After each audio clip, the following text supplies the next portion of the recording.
ತರ ಎಲ್ಲ ಆಡಿ ನನ್ನ ಹೊಟ್ಟೆ ಉರಿಸ್ತಿದ್ಯಾ ಅಲ್ವಾ ನೀನು? ಈಗ ನಾನು ನಿನ್ನ ಸುಮ್ಮನೆ ಬಿಡಲ್ಲ, ನೀನು ಹೊಟ್ಟೆನೂ ಉರಿಸ್ತೀನಿ ನಾನು.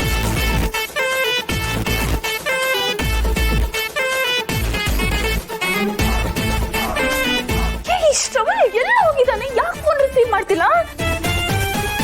ಅದ್ ಸರಿ, ನೀವ್ ಯಾಕೆ ಇಲ್ಲಿ ಬಂದಿರೋದು ಅಂತ ಹೇಳಲೇ ಇಲ್ಲ. ಇನ್ಯಾಕೆ? ನಿಮ್ಗೋಸ್ಕರನೇ. ಏಯ್, ನಿಮ್ಗೇನಾದ್ರು ಹುಚ್ಚಿಡ್ದಿದ್ಯೋ? ತಲೆ ಕಿಲೆ ಕೆಟ್ಟಿದ್ಯಾ? ಹೌದು, ತಲೆ ಕೆಟ್ಟಿದೆ. ನಿಮ್ಮನ್ನ ನೋಡಿ ಹುಚ್ಚಿಡ್ದಿದೆ. ನೋಡು, ನಿಂದು ಜಾಸ್ತಿ ಆಯ್ತು.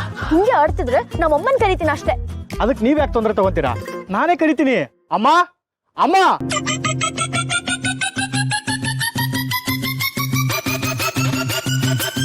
ಹೇಳಪ್ಪ. ಅಮ್ಮ, ಏನಮ್ಮ ಆಗಿದೆ ನಿನ್ಗೆ? ಯಾರೋ ಕರ್ದಿದ ತಕ್ಷಣ ಬಂದ್ಬಿಡದ? ಇವ್ ನೀನ್ ಹೇಳ್ತಿದ್ದ ಗೊತ್ತಾ? ಅವ್ರಿಗೆಲ್ಲ ಗೊತ್ತಿದೆ ಶ್ರೀವಲ್ಲಿ ಅವರೇ. ನಿಮ್ ತಾಯಿ ದೇವತಿದ್ದಾಗೆ, ಒಂದರ್ಥದಲ್ಲಿ ನಮ್ಮನೆ ದೇವರಿದ್ದಾಗೆ. ನೋಡ್ತೀನಿ, ಎಂತ ಒಳ್ಳೆ ಹುಡುಗ. ಇವನ್ ಯಾರು ಗೊತ್ತಾಗ್ಲಿಲ್ವಾ? ನಮ್ಮ ಮನೆ ಮೇಲ್ಗಡೆ ಚಿಕ್ಕ ರೂಮ್ ಇದೆಯಲ್ಲ, ಅಲ್ಲಿಗೆ ಬಾಡಿಗೆಗೆ ಬಂದಿದ್ದಾನೆ. ಇಷ್ಟು ಸಂಸ್ಕಾರವಂತ ಹುಡುಗನ್ ನೋಡಿ ನಂಗೆ ತುಂಬಾ ಖುಷಿ ಆಗ್ತಿದೆ. ನೋಡಪ್ಪ, ಮಧ್ಯಾಹ್ನ ಊಟಕ್ಕೆ ಎಲ್ಲೋ ಹೊರಗಡೆ ಹೋಗ್ಬಿಡ್ಬೇಡ, ಮನೆಗೆ ಬಾ. ಸರಿ ಅಮ್ಮ, ಅದು ನನ್ನ ಅದೃಷ್ಟ. ನಿಮ್ ಕೈಯಾರೆ ಊಟ ಕೊಡ್ತೀರಾ ಅಂದ್ರೆ ಅದು ಪ್ರಸಾದಕ್ಕೆ ಸಮಾನ. ಅಯ್ಯೋ ಚಿನ್ನ, ಅಪರಂಜಿ ನೀನು. ಊಟಕ್ಕೆ ಮನೆಗೆ ಬಂದ್ಬಿಡು. ಸರಿ ಅಮ್ಮ.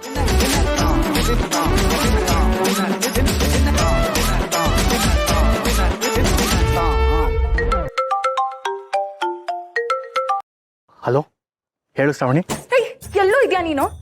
ಫೋನ್ ರಿಸೀವ್ ಮಾಡಕ್ಕೆ ನಿನಗೆ ಕೊಂಬಾಡ್ತಿದ್ಯಾ ನೀನು? ನೀನ್ ಎಲ್ಲ ಇದ್ರು ಸರಿ, ಈಗಿಂದೀಗ್ಲೇ ನಮ್ಮ ಮನೆ ಹತ್ರ ಬಾ. ಮನೆ ಹತ್ರ ಬರೋದೇನು? ಈಗಾಗ್ಲೇ ನಿಮ್ ಮನೆ ಹತ್ರನೇ ಇದೀನಿ, ಇಲ್ಲೇ ಸೆಟ್ಲ್ ಆಗಿದ್ದೀನಿ. ಏನು ಸೆಟ್ಲ್ ಆಗಿದ್ಯಾ? ಏನೋ ಮಾತಾಡ್ತಿದ್ಯಾ? ಅದೆಲ್ಲ ದೊಡ್ಡ ಕತೆ, ದಂತ ಕತೆ. ದಂತಗಿಂತ ಅಂದ್ರೆ ನಿನ್ ಸೊಂಟ ಮುರಿತೀನಿ ನಾನು.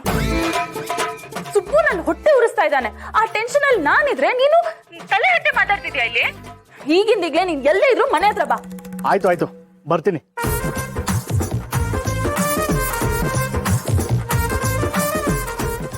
ಶ್ರೀವಲ್ಲಿ ಅವರೇ, ನಾನಿನ್ನು ಹೊರಡ್ಬೇಕು.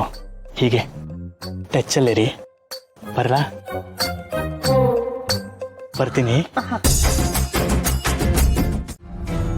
ಆಫ್ಟರ್ ಆಲ್ ಈ ಮನೆ ನಾಯಿ ಅವನು. ಅಂತವನ್ನ ಈ ಮನೆ ಅಳಿಯ ಅಳಿಯ ಅಂತ ತಲೆ ಮೇಲೆ ಹೊತ್ಕೊಂಡು ಮೆರ್ಸೋದೇನು ಕೇಳ್ತೀಯ?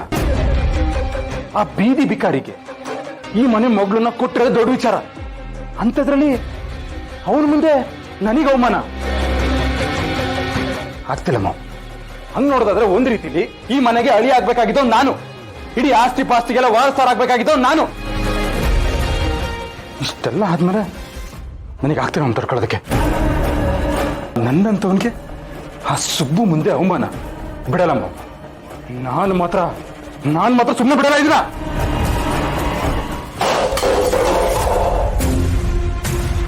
ನನಗೆ ಬರ್ತಿರೋ ಕೋಪಕ್ಕೆ ನನ್ನ ಮಾವ ಅವನು ಕುಕ್ಕೆ ಇಸ್ಕಿ ಸಾಯ್ಸಾಕ್ಬೋಣ ಅಂತ ಕೆಟ್ಟ ಕೋಪ ಬರ್ತಾ ಇದೆ. ಏನ್ ಮಾಡ್ಲಿ? ಅವನು ಮಿನಿಸ್ಟ್ರು, ಅವನನ್ನ ಸಾಯಿಸೋದಷ್ಟು ಈಸಿ ಅಲ್ಲ. ಇಲ್ಲ ಅಂದಿದ್ರೆ ಅವನ ಕತೆ ಮುಗಿಸ್ತಾ ಇದ್ದೆ. ಮಿನಿಸ್ಟರ್ ಆದ್ರೆ ಏನಂತೆ ಮಾಡಿ?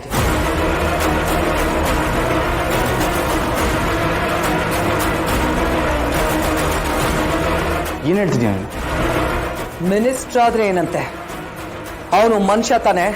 ಗುಂಡಾರ್ಸಿದ್ರೆ ಅವನ್ ಬಾಡಿ ಗೊತ್ತಾಗುತ್ತೆ.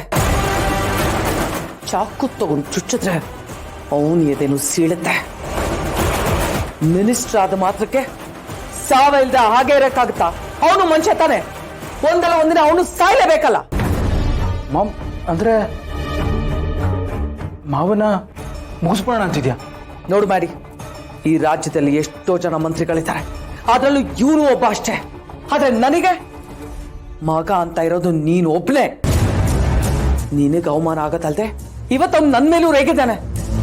ಇಷ್ಟು ವರ್ಷದಲ್ಲಿ ಒಂದು ದಿನಾನೂ ಅವನು ನನ್ನ ಮೇಲೆ ರೇಗಿರ್ಲಿಲ್ಲ. ಆದ್ರೆ ಇವತ್ತು ಅವನು ನನ್ನ ಮೇಲೆ ರೇಗಿದ್ದಾನೆ. ಇಲ್ಲ ಮಾಡಿ, ಏನಾದ್ರೂ ಮಾಡ್ಬೇಕು. ಇನ್ನು ನಾನು ಸುಮ್ಮನಿರಲ್ಲ. ಎಸ್ ಮಾಮ್, ಬಿಡಬಾರ್ದು. ಹಾಗಿದ್ರೆ ಮಾವನ್ನ ಮುಗಿಸೋದಕ್ಕೆ ನಾವೇನಾದ್ರೂ ಸ್ಕೆಚ್ ಹಾಕ್ಲೇಬೇಕು. ಅಧಿಕಾರ ಮಾಡಿ ಅವನ ಅಧಿಕಾರನ ನಾನು ಕಿತ್ಕೋಬೇಕು. ಅವನನ್ನ ಒಂದೇ ಸಲ ಕೊಲ್ಬಾರ್ದು. ಅಧಿಕಾರ ಕಿತ್ಕೊಂಡು ಆ ಅಧಿಕಾರದಲ್ಲಿ ನಾನು ಮೆರಿಬೇಕು. ಅವನು ಅದನ್ನ ನೋಡಿ ದಿನ ದಿನ ಅವಮಾನ ಅನುಭವಿಸ್ಬೇಕು. ಆ ಅವಮಾನ ತಾಳಕ್ಕಾಗ್ದೆ ಅವನ್ ಸಾಯ್ಬೇಕು. ಮಾಮ್, ಇವಾಗ ಏನ್ ಮಾಡ್ಬೇಕು ಅನ್ಕೊಂಡಿದ್ಯಾ? ಇಷ್ಟು ದಿನ ಆಡಿದ ಆಟನೇ ಬೇರೆ ಮಾಡಿ, ಇನ್ನು ಮುಂದೆ ಆಡೋ ಆಟನೇ ಬೇರೆ. ಯುದ್ಧ ಈಗ ಶುರುವಾಗಿದೆ ಮಾಡಿ. ಬುದ್ಧಿ ಹೇಳಿ ಏನು ಪ್ರಯೋಜನ ಇಲ್ಲ. ಇಂಥವನು ಈ ಮನೇಲಿ ಇರ್ಬಾರ್ದು ಅಷ್ಟೇ. ಹೋಗು ಆಚೆಗೆ ಹೋಗ್. ಮಾವ ಪ್ಲೀಸ್ ಮಾವ, ಒಂದೇ ಒಂದ್ಸಲ ಕ್ಷಮಿಸ್ತೀನಿ ಅಂತ ಹೇಳಿ ಮಾವ. ನನಗೆ ನಿಮ್ ಪ್ರೀತಿ ಬೇಕು. ನೀವ್ ಏನೇ ಶಿಕ್ಷೆ ಕೊಟ್ಟರು ನಾನು ಅನುಭವಿಸ್ತೀನಿ ಮಾವ. ದಯವಿಟ್ಟು ನನ್ನ ಕ್ಷಮಿಸಿ ಮಾವ, ದಯವಿಟ್ಟು ಕ್ಷಮಿಸಿ ಮಾವ. ಹೇಳು ಮದನ್, ಹೇಳು. ನಿನ್ನ ಹತ್ರ ಮಾತಾಡೋದಕ್ಕೆ ನನಗೆ ಇಷ್ಟ ಇಲ್ಲ. ಹಾಗಂತ ನಿನ್ನ ಮನೆಯಿಂದ ಆಚೆ ಹಾಕೋಕ್ಕೂ ನನಗೆ ಮನಸ್ಸಿಲ್ಲ.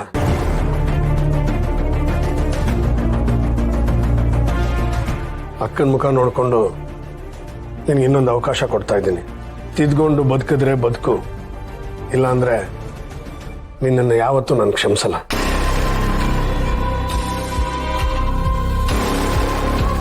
ಅಕ್ಕ, ಏನೋ ಇವನ್ ಮೇಲೆ ಕೋಪದಿಂದ ಒಂದೆರಡು ಮಾತು ಅಂದ್ಬಿಟ್ಟೆ. ನಿನ್ನ ಮೇಲೆ ನನಗೆ ಯಾವ ಬೇಸರನೂ ಇಲ್ಲ. ನಿನ್ನನ್ನ ಯಾರು ದೂರ ಮಾಡೋಕ್ಕೂ ಸಾಧ್ಯ ಇಲ್ಲ. ದಯವಿಟ್ಟು ನೊಂದ್ಕೋಬೇಡ ಸುರೇಂದ್ರ.